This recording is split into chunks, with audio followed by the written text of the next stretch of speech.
So you're seeing strains on both sides. The main difference here is if you look at Russia, they've completely shifted their economy to a wartime economy, to a war economy.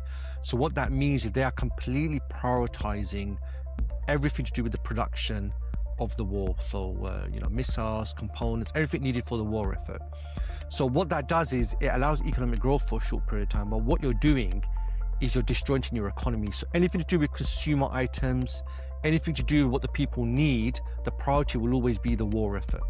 So naturally, you can't continue this forever. You will completely just destroy your economy. People will come out on the streets because they're not getting what they need. So the Russians have shifted to a war economy, and because Russia is a centralized country, they're able to force this through. Ukraine, on the flip side, is completely dependent upon Western support. In fact, they are only fighting today because of Western support, and that support isn't even really great if you actually look at it.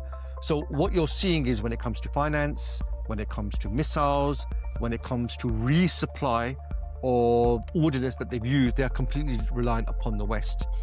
If the West stops supporting them or they reduce it, they're going to struggle to fight on the front lines.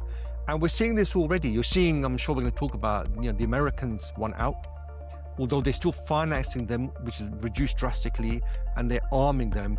The Europeans are making very, very grand promises that they will keep supporting them. What they can deliver on is debatable. So definitely both are being impacted economically. Russia, we can see the strains, but Russia is a $1 trillion economy. Russia is an industrial power. Russia already had a defense industry.